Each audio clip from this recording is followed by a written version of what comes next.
Hello,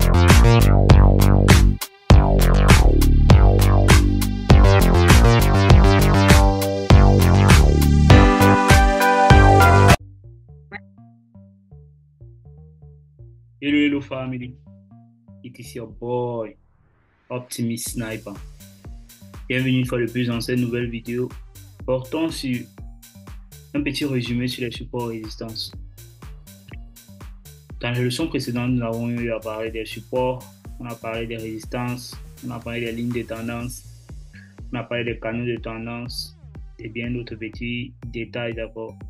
Dans cette leçon, si on va juste essayer de résumer ça, je vais vous résumer un peu tout ça et je vais vous donner les éléments importants à checker, surtout lorsque vous dealez avec les supports résistance. Parce que quand on parle des canaux de tendance, tout ça, les lignes de tendance, ça fait toujours office au support résistance.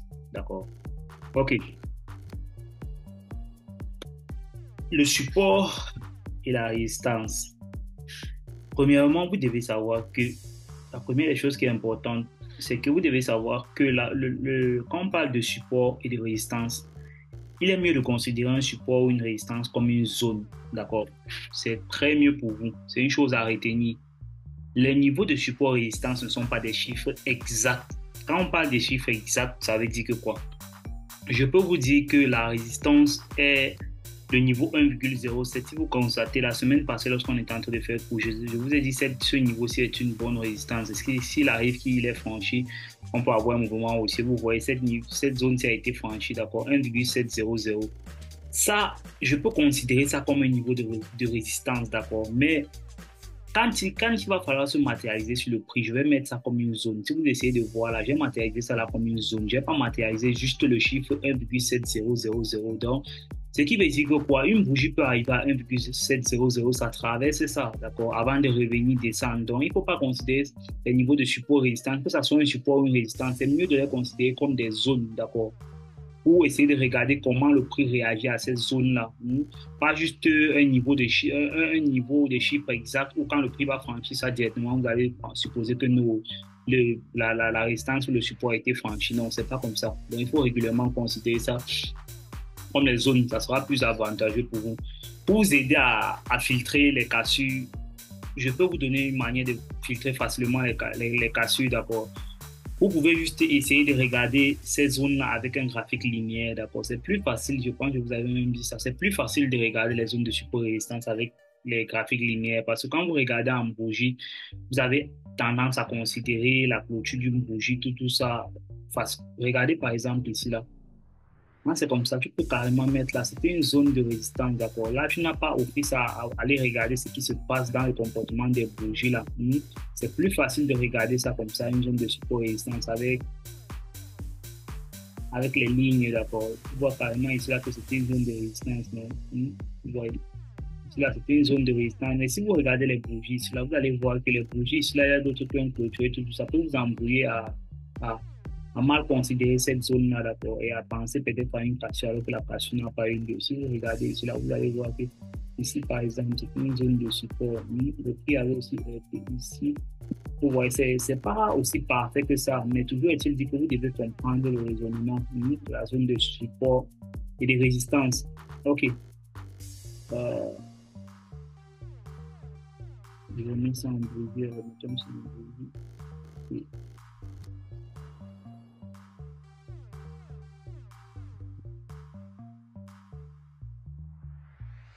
OK. D'accord. Maintenant, le support et la résistance peuvent être inversés. Ça veut dire que quoi? Quand on dit le support et la résistance peuvent être inversés, ça veut dire aussi simple que possible, aussi simple que cela peut être, d'accord. Ne mystifiez pas la chose en question. Prenez la chose aussi simplement comme je vous explique là. Et toutefois que ça va se passer comme ça, vous allez savoir quoi faire en fait, d'accord. Je mets toujours un niveau de prix juste d'abord pour que vous essayez de voir ça comme ça, d'accord. Vous me mettez juste ça comme ça, comme la zone de support. Mais je matérialise encore même la zone de support avec une zone, non, avec une bande, comme vous voyez là, comme j'ai mis la bande. Ok, et ça ici. Et ça aussi, plutôt, mais comme ça, plutôt ici. Ici.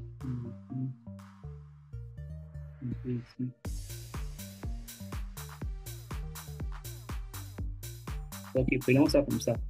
Une fois, prenons un scénario où ça c'est une zone de support, d'accord, le prix est en train de descendre ici dans la zone de support. Supposons que c'est une zone de support. Il arrive ici légèrement, d'accord, il monte comme ça et après il franchit cette zone de support. Une fois que le prix a franchi cette zone de support, je prends ça là, je vais vous montrer, support, ça c'est un support. Une fois que le prix a franchi cette zone de support-ci, directement, il devient une zone de résistance d'abord. Directement, une fois que ce support a été franchi, il devient une fois une zone de résistance. Quitte à ce que le prix doit revenir ici quelque part là. Testez maintenant ça comme une zone de résistance. J'ai eu à vous expliquer ça. J'ai eu à vous expliquer ça dernièrement dans la leçon précédente. Ce qui est le plus important ici, quand il revient tester, c'est le retest. OK. C'est pareil pour une zone de résistance. Quand une zone de résistance vient comme quand le prix vient comme ça vers une zone de résistance, d'accord, il est censé arrêter, le prix n'arrête pas, il franchit. La zone de résistance devient quoi? La zone de résistance devient une zone de support, non? Ça, c'est une zone de résistance au préalable. Ça, c'est une zone de résistance au préalable, c'est une zone de résistance. Mais une fois que cette zone a été franchie comme ça, elle devient quoi? Une zone de support, non? Parce que le prix va revenir maintenant dans le sens inverse et tester ça, d'accord? Le prix va revenir dans ce sens inverse et tester ça. Et on va avoir une suite comme ça. Donc, ça veut dire que quoi? Une fois qu'elle a été franchie, elle devient une zone de support. C'est compréhensible, non? Retenez ça comme ça. Un support qui est franchi devient une zone de résistance après le retest. Quand pendant le retest, une résistance qui a été franchie devient une zone de support pendant le retest. C'est ça, non? C'est compréhensible, non? Il ne faut pas compliquer ça. Ce sont des choses très, très simples à comprendre. OK. Maintenant, je pense que pour les lignes de tendance, on n'a carrément pas grand-chose à préciser sur ça, d'accord. C'est pareil, on a eu à faire le tour. Les lignes de tendance, juste dans leur formule la plus basique, une ligne de tendance haussière, c'est juste une ligne qui réunit les creux, non, qui réunit les plus bas alignés à la hausse, d'accord. C'est une ligne qui réunit les plus bas alignés à la hausse. Donc, le prix ne peut que faire de niveau haut, d'accord. Ça ne va jamais être aussi parfait que ça, et comme je suis en train de dessiner là. Je dessine juste parce que c'est la théorie. Ça ne va pas être parfait comme ça. Un petit peut venir même ici, là, il ne vient pas toucher là, il est quelque part là, il s'agit toujours d'une zone, il connaît toujours comme une zone. Vous voyez une ligne de tendance haussière, d'accord. C'est une ligne qui rejoint les creux alignés à la hausse, d'accord, les bas alignés à la hausse. Contrairement à une ligne de tendance baissière, d'accord. Si je prends peut-être ici là où vous voyez le prix est en train de baisser, je prends ça et réunit tous les dos aussi comme ça là. Une ligne de tendance baissière, c'est une ligne qui réunit les sommets alignés à la baisse, non? C'est ça, non? C'est ça qu'on a eu à dire. On dispose de trois lignes de tendance, ligne de tendance baissière, ligne de tendance haussière et les lignes de tendance neutres. Donc, on parle de ligne de tendance neutre, ça veut dire que c'est comme un canal horizontal, dans le prix est juste en train d'évoluer sur une zone comme ça. Là. On prend juste comme ça. Une zone comme ça. On voit par exemple une ligne de tendance neutre. Le prix ne va nulle part, il est juste en train de faire les hauts et les bas. On appelle ça régulièrement les canaux de tendance, d'accord. Un canal horizontal où, encore proprement dit dans des termes, on va parler d'une accumulation, d'accord, d'un range, le prix est dans un range. OK. Maintenant, on a parlé aussi des canaux de tendance, on a parlé des canaux de tendance haussiers, on a parlé des canaux de tendance baissiers. Le canal de tendance haussier, c'est quoi? C'est simplement, comme vous avez vu ici, là, un canal de tendance haussier, par exemple, c'est une ligne de tendance haussière et sa parallèle, d'accord? Ça veut dire que quoi? Quelque part ici, là, les sommets qui sont ici là, sont alignés à la hausse, d'accord? Vous voyez? Clairement, là, vous voyez que juste la parallèle de la ligne de tendance haussière ici donne un canal haussier. C'est pareil pour un canal baissier, d'accord? Un canal baissier. La parallèle ici, là, je mets juste là comme ça pour vous expliquer le concept. C'est pas... Voilà. Je te comprends comme ça. La parallèle, si directement de la ligne de tendance baissière, si fait office directement à un canal de tendance baissière, non, c'est facile. Il n'y a rien de compliqué sur ça. Maintenant, si vous allez proprement dit trader ça, vous allez voir une stratégie qui fait référence à ça. Si c'est ça qui vous plaît le plus, d'accord, moi, je vous explique les concepts. OK. On a dit quoi? On a dit dans la leçon précédente que la manière dont la plus facile de trader les supports résistants, c'est soit le rebond, soit la cassure. D'accord? Le rebond, c'est compréhensible. Quand on parle de trader le rebond, vous pouvez avoir une zone de support ici comme ça. D'accord? Le graphique est un peu assez. Vous pouvez avoir une zone de support comme ça. Trader le rebond, c'est mettre des ordres d'achat ici. D'accord? Espérer que le prix vienne faire comme ça là. Qui viennent comme ça là, ils montent ici là. toutefois que le prix va revenir ici, par exemple, vous êtes en train de prendre les ordres d'achat, d'accord, en espérant qu'il va faire un high plus haut, d'accord, un high plus haut. C'est ça qu'on appelle trader une zone de support. C'est ça qu'on appelle trader le rebond, d'accord, en fonction de vous. Je vous avais dit que la meilleure façon de trader un rebond, ce n'est pas de placer l'ordre directement sur la zone de support, d'accord, c'est d'attendre le prix se comporte même comme ça, qu'il y ait un comportement comme ça, le prix arrive ici, peut-être, il touche là comme ça, là, il essaie de descendre, il n'arrive pas à descendre, il casse le haut. Quand il vient peut-être casser le haut, maintenant, vous pouvez avoir une confirmation et vous entrez quelque part là, d'accord, parce que vous savez que là, le prix est clairement en train de dessiner une tendance haussière, donc avec un peu de confirmation, c'est mieux.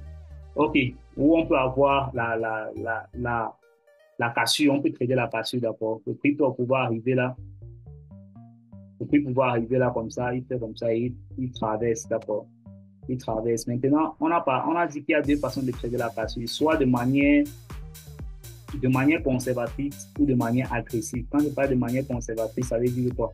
De manière conservatrice, ça veut dire que vous laissez la cassure, que la cassure se passe et vous attendez le pullback, d'accord. Vous attendez le pullback on matérialise toujours quelque part ici. Voir le pullback, c'est le retest. Vous attendez le prix bien retest sa zone ici de support qui a été franchi et devient une zone de résistance. Vous pouvez attendre ça, vous entrez ici. Ça, c'est la manière conservatrice.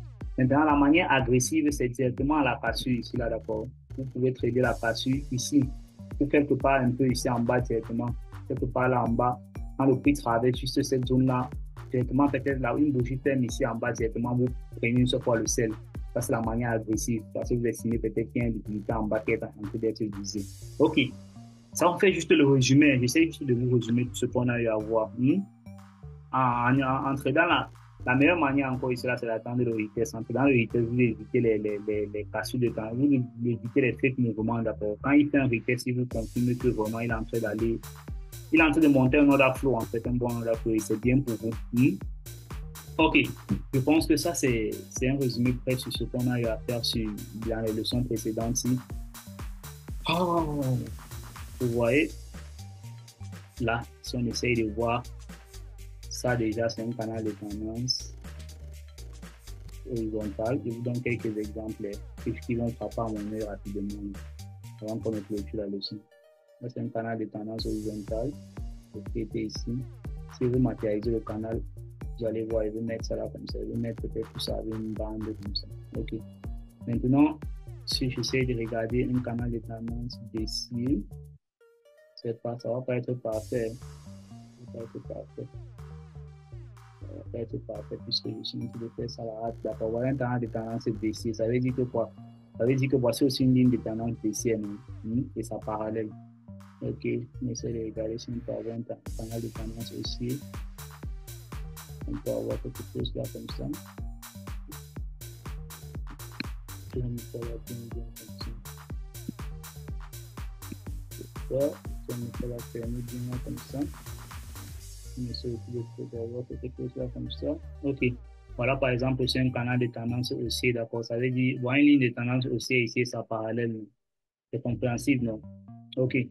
Quels sont les exemples les plus faciles que j'ai à vous donner? Ici, c'est comment trader. Pour trader un canal de tendance haussier, toutefois que le prix vient toucher la ligne de tendance haussière, ici, là, c'est là où vous pouvez prendre les ordres d'achat, d'accord? Pour trader les canaux de tendance baissière, toutefois que le prix vient toucher la ligne de tendance verticale, c'est la ligne de tendance baissière ici que vous alignez vos ordres de vente, d'accord? OK. Canal horizontal, vous achetez ici, là, vous vendez ici, là. Dans le canal horizontal, régulièrement, ce sont les deux ordres. Une fois qu'il arrive au sommet, vous vendez et en bas, vous achetez. Mais c'est pas aussi simple que ça. Je tiens toujours à vous préciser ça. C'est pas comme ça que vous allez trader. Les supports et résistances, ce sont des trucs basiques, d'accord.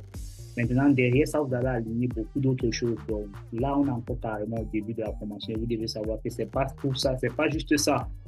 C'est pas juste à base de ça qu'on trade. Donc, vous devez déjà connaître quand même ça de façon basique. Vous pouvez aligner certaines de vos décisions en fonction de votre niveau actuel. Vous pouvez prendre ça de manière aveugle comme ça, en fait.